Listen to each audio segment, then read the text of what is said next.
Today we're going to be breaking down my newest bleed strategy guide for DC Dark Legion. But before we get into that, I want to go through a little bit of the history and reasoning for why I've made the changes that I did for today's update.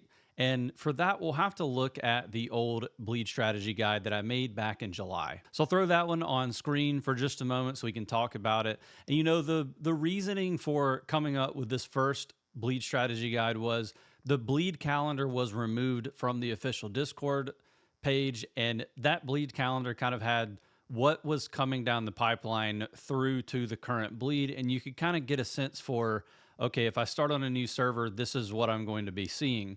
We know that recently there have been a lot of changes to the way the bleed works, and there are basically three different bleed calendars that are happening from what we've identified from talking to Naira. And it seems that you can't really run a historical bleed calendar guide like the one that I put together here anymore, because I'd have to have multiple different bleed strategy guides or historical bleed calendars based on which server you were on. It just becomes kind of a jumbled mess, and I don't want to confuse people more than I'm helping them.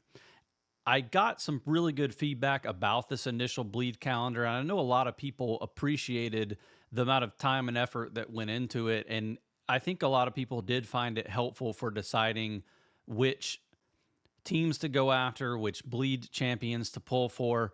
But I feel like there was something missing from it in the first place. And I've always wanted to have more of a linear progression guide than, where you kind of like pick your like one team or two teams to go after. It's kind of like, all right, if I go for this champion, then I should probably build these characters. And that's what we've tried to put together with this new bleed strategy guide that I'm going to be going through today. Now, a couple of things I want to point out first before we move over to that. With this older bleed strategy guide, I did have some recommendations like pulling to 5 white and stopping, or stop at 1 purple star if you're a light spender, etc. I've tried to kind of condense that down a little bit and give a little bit more general advice for people. And what I will say is everybody's roster is different. Some people don't min max the game as much as others. And so your experience with trying to follow a kind of a linear progression guide for this game is probably going to vary from person to person. But I hope that just giving you some ideas for what I think are some of the better champions and better teams to build overall is going to be helpful for you in trying to decide which champions to skip and which champions to pull for.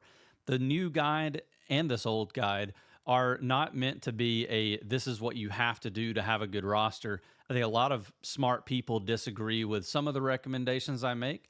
They have other like really good ideas. In fact, I was talking to someone yesterday about this, Claymore, who's pretty active on my personal Discord, and they were saying that they have a friend who is fairly light spend, but they were able to save heavily and they were able to invest into a 5 red Nightwing. But in order to do that, you pretty much have to skip all the bleeds leading up to the champion you're going after. And it only works really well with champions that are a little bit further along in the bleed calendar. So definitely a lot of strategies to employ out there for newer players and for anyone wanting maybe a fresh start. But I'm really hoping that this new guide is going to be a kind of a roadmap for your first 6 months playing the game. And if you're an older player, then it will just be a roadmap for how to maybe try to get your account where you want it to be if you're not happy with it, using the same general concepts, but focusing on reruns. So let's jump over to the new graphic. And you'll see here that there are a lot of things that I kind of left, at least if not the same, similar. The why you need to follow a bleed calendar advice at the top is relatively unchanged. There are a couple of minor alterations to it, but the same concepts apply. And just to go through that a little bit with you here, if you want to succeed in this game and you're a non-spender or even really a light spender, you have to focus on 10 to 15 champions and spend almost all of your resources on those. You're not going to be able to chase the newest thing. And realistically, you're going to need to really rely heavily on the new rerun system that's going to be put in place so that you can circle back and get some of those first champions that you focused on up to higher levels. I realize that's not the most fun way to play the game because you're not going to have access to a lot of the new fun toys, but if you really want to do well and help your league out and also get better rewards for yourself, you really need to focus on just a few teams that can do that for you. And the nice thing about new players starting the game now, or people who want to start over, maybe you got way too many champions, the 5 white stars, and realized that it was unbearable to play the game without having true win conditions in your account. You have the benefit of 6 to 8 months of heavy testing for a lot of these champions. And I think a lot of this advice is going to be pretty rock solid at this point. Like, we know a lot of what the meta should be for the first few months that you're playing the game. So you can use that to sort of mold your roster around a couple of these key teams. And then you can maybe bookmark one of the teams that you really want to go after that's sort of the new meta for down the road once you've done a couple of reruns. And, at any given time, you should always be formulating like how your roster should look in the future. So you might have a plan today that completely changes because, for example, Swamp Thing was just announced for JLD. Once we have a little bit of testing on Swamp Thing, I'll probably have to update this bleed strategy guide pretty quickly because it may be the case that you need to skip Zatanna and wait for Swamp Thing to come out. So things like that you're really going to have to, think about and analyze, and you have to think for yourself in a lot of cases too. The other caveat that I should place here is there's no guarantee that you're going to get champions to the star levels that you want. It's, kind of the unfortunate reality of these gotcha games is you're probably not going to there's going to be a lot of FOMO, and there's going to be a lot of missing out too, because you're just not going to have the resources or the money or the time to pull for a champion the way you would like to. A lot of the times they throw a new champion out and you have a very limited amount of time to be able to obtain them. There are a lot of similar games to DCDL that you get a new event thrown at you there with really relatively little announcement prior to it, and then you have maybe just a few days to get whatever done, and you probably don't have the resources to complete whatever the tasks are to get that limited champion unlocked unless you have a lot of money, or unless you're willing to hoard a lot of resources, just assuming that something might be coming. So keep that in mind as well. Make sure that you're focusing on a small amount of champions. Make sure that you understand you may not get champions to the levels that you're hoping that you will, but you can use this bleed strategy guide to help you get where you want to be quicker. The final thing that I will say is you do need to be careful how many champions you're going after in the bleed. And I do mention that in a couple of places on this guide. Obviously, you're not going to be able to read a lot of this on screen, but we'll have a copy of the guide available on my Discord channel. I'll also post it probably on the subreddit and on the official Discord so that you can actually read through this and follow it for yourself. But the general concept is you want to pick 2 to 3 bleed champions that show up in the first 6 months or so of the server being open that you're on, and put most of your anvils into those champions. And the way that I've tried to set this up is you're going to be choosing between the first 2 bleed champions. You can only pick one, and then you have basically a route that you can follow based on the champion that you choose. So that champion is going to take up some of your initial anvils, and then you're going to be kind of skipping some bleeds here and there, or taking those bleed champions up to lower star levels so that you can save for future bleeds. Now, I think you'll notice that one of these strategies is a little bit more free to play than the other, but there's also like 2 or 3 different paths you can take once you choose either Superman or Joker at the very top. You can choose to go the Superman path, and then you can spend to kind of expedite making sure that you get all the champions that you need for all of those teams, all the way down to the Nightwing comp. Or you can choose to specifically focus on just one of those teams and try to maximize the amount of pulls that you can get for those champions. So let's talk through the paths. The first path is going to be the Superman path, as I mentioned. And that path is probably going to be super helpful for free to play players at the very beginning because you're going to have a ton of Justice League champions that you can pair with Superman that are relatively free to play accessible. They're you're going to have champions like Green Arrow and Wonder Woman and Mira that are essentially given to you to start the game. And you're going to be getting more stars on those legendary champions at the very beginning than anyone else. I've listed Shazam and Aquaman here because they are fairly important mythic champions for Superman comps. If you're trying to run just like a full hyper carry Superman team, those are kind of integral to doing that. You don't necessarily need Aquaman at too high of a star level because his ult is kind of the most important part of his kit.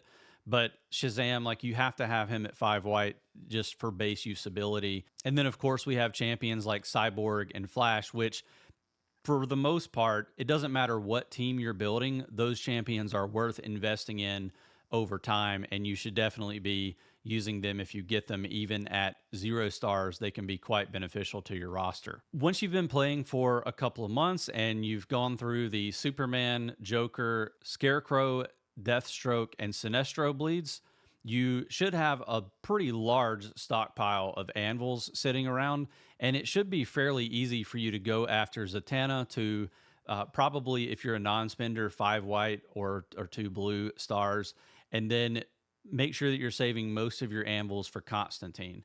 That's the true point of this playthrough, is that you're going to be focusing on Justice League Dark as your primary team. It's a really great starter team for non-spinners and light spinners, really just for anybody. I think you see that I have JLD on both sides of the graphic here, but you're kind of going all in on Constantine. And then once Constantine's banner is over with, you're going to want to start saving up your anvils again for kind of the next thing that you want to do. Now, I've listed Superman family here because I do think it's an important and really good team, and I want to provide some optionality for light spenders, and also just point out that, if you're a whale, you should definitely be building a team like Superman family whenever that rolls around.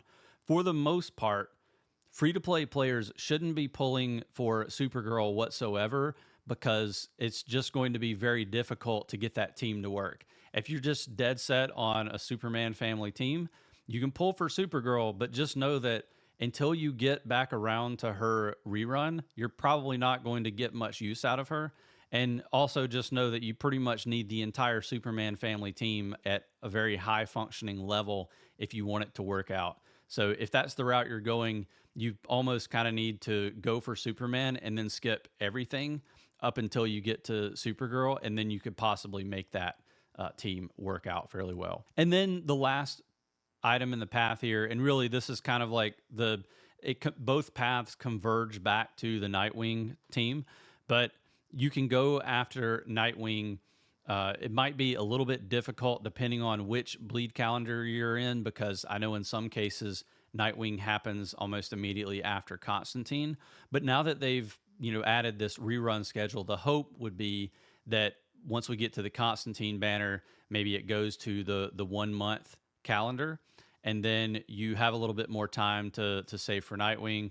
But the idea here is that maybe you go through the calendar once and you get through your Constantine, and then you go back through to the Superman rerun and maybe the Constantine and Zatanna reruns before you start focusing on that Nightwing team as more of an in-game goal. Similarly to the Superman family team, the Teen Titans Bat family team is going to require a lot of investment. It's either going to require you waiting, like being patient with reruns to try to get back through to those champions again, or daily dealing some of the Bat family members like Robin and Batgirl. Like those are important champions to have at the highest star levels you can get them to.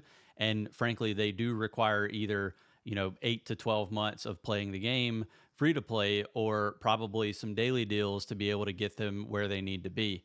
So this Bat family team is really not meant for a free to play, setup unless you're very, very patient, min-maxing your roster and willing to wait out and skip a ton of these other bleed champions. So again, I just want you to keep all of that in mind and just know that, like, if your strategy is to go after Nightwing, you need to put all of your resources into going after those Bat Family champions and just hope that you have really good RNG on Mother Box pulls and bleed pulls and that sort of thing.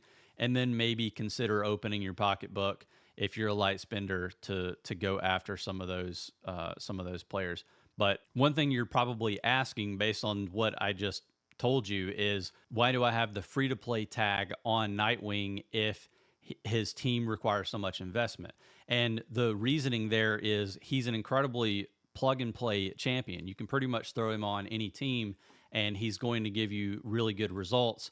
So you can go after Nightwing without building the rest of the Bat Family. If you had really poor RNG on those Bat Family teammates, or if you're, especially if you're a non-spender, you basically just take Nightwing, build him up into, as high as you can get, maybe high blue stars, low purple stars, and you can throw him into one of your other comps, maybe your Justice League Dark comp, or you could throw him into like a Justice League team as well. So there is some optionality for building him without having the full team available. And you could also use champions like Cyborg, who's a Teen Titan, to try to fill out and get that Teen Titans tag for Nightwing, at least the 3 tag synergy. Moving over to the Joker side, you can see there's fewer champions to focus on here, but don't let that fool you, because this side actually probably requires more investment from you, especially on the front end. So if you choose Joker, you're going to have a little bit of time in the first month of gameplay, or at least in the first few weeks, to start saving up some of your anvils and stockpile those to start pulling for Joker. You want to probably try to get him as high as you can. He is a very important PvE champion. He's not really that great in PvP at all, but definitely going to get you high scores in places like Combat Cycle. And he will kind of hard carry your team in those modes while you're waiting to try to build one of these other teams up. Now you're going to immediately roll into the Scarecrow bleed, and usually my recommendation here is to just try to get Scarecrow to a usable level. You're not going to be pulling as far as you can. Non-spinners probably just want to get him to 5 white so that all of his skills unlock and all of his force nodes unlock. People who are willing to spend a little bit more probably go into the blue star range. And if you're a heavy spender, obviously you can go well into purples or higher. He really functions best at about 1 purple. But you're going to kind of start getting a couple of these Arkham's Most Wanted champions up and running, especially if you're free to play. They typically tend to give you a few shards of Ivy so you can get her going. Two-Face is pretty easy to pull in the bleed. So you'll want to be trying to focus on those champions if you can get them. You don't have to put a ton of force into them, but they are champions that in the long run will be very helpful for your account, especially paired with Joker. Now, where this one gets interesting and where I get some disagreement from folks is if you're going to go this route, and I typically tell free-to-play just to steer clear of Legion of Doom completely, but if you're going to do it, first thing I'll say is you're going to need reruns for this team to really start doing what it should do. And that means that you're going to have to be very patient. It's going to take 6 to 8 months before you really feel like this team is doing anything for you, because you need to get back around to the second pull on champions like Scarecrow and Sinestro. For free-to-play players, I really do still recommend that you just skip Deathstroke altogether and run a Legion of Doom Arkham kind of hybrid team. I've been talking about this hybrid team since well before global launch even happened in March of this year. I think it's pretty solid for people who aren't at the highest echelons of PvP, and it's just overall a really good comp to use. And basically that comp is going to be Joker and Ivy from the Arkham side, Sinestro and Lex on the Legion of Doom side, and then Scarecrow, who gets both tag synergies, and he brings that team together. And that team is going to be quite formidable against a lot of opponents. Those are kind of like the key 5 champions that you should probably be focusing on if you're free to play and you go this route. And then the next step, once you have that set of that set of champions pulled, which again, it's a little bit of a gauntlet, because you're going from Joker to Scarecrow, you'll skip Deathstrokes. You have a little bit of time to save up anvils. You go into Sinestro, and then you start your Justice League Dark champions. So the recommendation that I have here is actually just to completely skip Zatanna and to give you a little bit of a reprieve to try to gather up as many anvils as you can get and try to go for Constantine as the next champion. The reason for this recommendation is there's been a lot of testing, and it's proven that Scarecrow and Sinestro pair really well with a 3-tag Justice League Dark team. So you take out Wonder Woman, you take out Zatanna, and you run 3-tag Justice League Dark with Sinestro and Scarecrow, who are going to basically augment spiritual damage by putting debuffs onto your opponents. And that ends up working really, really well, especially if you have Sinestro's ring and Constantine's sigil. And you'll notice, I forgot to mention this on the Superman side, but I have included the legacy pieces for all the champions that are really necessary to be able to run those teams. The one downside to the Superman track is, even though it's a little bit more free to play accessible, there are a few champions that require their legacy piece to do well over there. On the Joker side, it's going to be a lot more difficult for you to pull all the champions that you have to pull to make this work, but there are fewer legacy pieces that are just required that need magic eyes. And talking about this Justice League Dark team lineup, one additional option that you have would be to skip Joker entirely, so that you have a little bit more anvils to pull for Scarecrow, Sinestro, and Constantine. It's going to take a little bit more time for you to ramp that team up, but you can go for those 3, and then you have a really formidable team. Now, admittedly, that means you don't really have many other teams to use, but once you go back through on the reruns, you could probably pick up your Joker, and then you have like a much better Arkham team that you can run, and you could also pick up your Deathstroke so that you could maybe try to start running Legion of Doom. Again, it's going to be a limited Legion of Doom team if you do that, because Deathstroke requires a lot of investment. But just trying to give you some options for kind of how you can approach that. And then obviously, once you finish out that Justice League Dark team, you can go down to the Nightwing comp. And I think that, again, it's just a logical progression to get to that Nightwing team, which is going to be good for any account. And I think Nightwing is another champion that over time is going to be considered must build for any roster. Again, you have to think with a long time horizon. So what I've just went through, both for the Superman and the Joker sides, depending on what you choose, it's going to take you forever to get through those. Most likely with the Joker path, Nightwing is going to be an afterthought until you've gone through the rerun schedule potentially. So this is really like a 1 year into the future strategy guide. And obviously we'll update it over time as things change, as we learn new things about champions. One of the things that I haven't talked about yet is you'll notice the absence of several bleed champions, and even some that are actually worth pulling depending on what teams you're building. But we don't have Ra's al Ghul, Talia al Ghul, Hawkgirl. We don't have Martian Manhunter included in here at all. And those are just champions that, I'm not saying they're bad. I just think that we don't have enough teammates to make teams that are worth using in the meta right now. So Outsiders doesn't even have 5 champions for it. League of Assassins does, but a lot of the options that you have there just aren't up to snuff. You don't really have a healer. So, there's just not enough options. Birds of Prey, Hawkgirl is not the win condition for that team. They don't really have one at this point. So kind of difficult to recommend her or weave her in anywhere here, except for maybe that Justice League area, like on a rerun. But ultimately, you have to make cuts somewhere, and we're just building this off of trying to utilize and really hyper carry the best champions in the game. So that's what we're doing. Finally, we have this sort of bottom line of the infographic, and there are a couple of things that I think will be helpful for all accounts to use. First up, we have Harley, who is the login reward. You get a decent amount of shards for her through the mother boxes, and you get a couple of copies of her when you start the game. You're also going to get her legacy piece, the hammer, for free. And it's going to be a good way to kickstart new accounts. Over time, she will fall off, but that hammer actually has some uses in game on champions like Scarecrow. So definitely wanted to mention that here. It is going to be, a fairly useful option for you when you first start your playthrough. Got a lot of legendary champions here, and these legendaries are ones that you should probably be building a little bit as you start playing the game.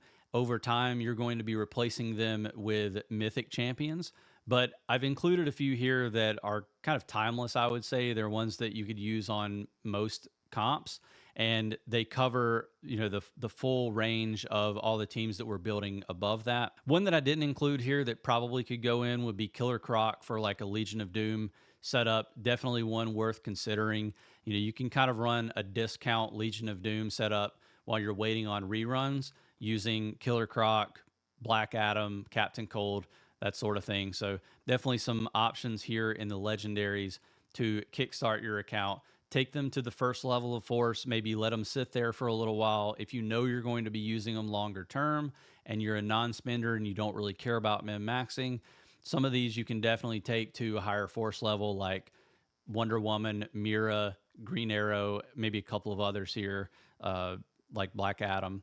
But those legendaries are there to help bolster your account while you're waiting to get some of the better champions available. And then the other thing that I will mention here is some of these mythic champions and limited mythics that really make sense for all players to pull, and they can kind of be used in any roster that you build. So we've got Crypto, who has a really awesome stun, especially if you can use him in manual mode. Goes great with a Superman family team, but really can just be a healer for any team. We've got Queen Hippolyta, who, if you have her legacy piece, she's really just kind of a plug and play damage reducer, damage sponge for your team. Certainly worth building for pretty much any player, depending on what your strategy is. But again, remember, trying to build her means that you won't be able to build other champions. So make sure that you have your main win conditions for your team thought out and built out before you try to go after Queen Hippolyta. And then we've got, I mentioned them earlier, but Flash and Cyborg, who are both champions you can use at 0 stars, and they're going to offer a lot of additional support for hyper carry teams where you're trying to do a ton of damage in rapid succession. So really good for combat cycle. Dr. Fate I included on both tracks, so I didn't include him down here. Definitely another champion that is usable at 0 stars that's worth considering. And lastly, I threw Green Lantern down here because it's hard to go through a list of the best champions to go after without putting one of the best healers in the game on the list, but he requires a massive amount of monetary investment. He really needs to be at purple stars or better to get any usefulness out of him, and that's going to take a few $1,000s most likely. So keep that in mind, but he is here just to make sure that I'm being complete and thorough. That's all the time that we have to go through this bleed strategy guide, but I hope that it helps you with formulating a path for how to build your account. It's really important for longevity of your playthrough and to keep you from getting bored, like thinking through how teams work together and how you want to build out your roster for things like 3v3 strategic challenge and for all the league events that are very PvP focused. Those are really important things for you to make sure that you're happy with the game. I see a lot of burnout happening, and I think a lot of it could be solved if people just tried to plan their rosters a little bit better. I hope this is a great guide for you, and if you have any friends who are looking at playing the game, send them over to this video, and hopefully it will be kind of an evergreen, helpful tool for you. I'll be updating it on maybe a monthly basis, if not every other month. If you have any feedback, as always, leave that in the comments down below. Let me know what you think about the strategy guide. Let me know how you've been kind of creating your own strategy guide over the last few months and how that's worked out for you. I hope that you'll consider subscribing to the channel, and if not, I will see you in the next video.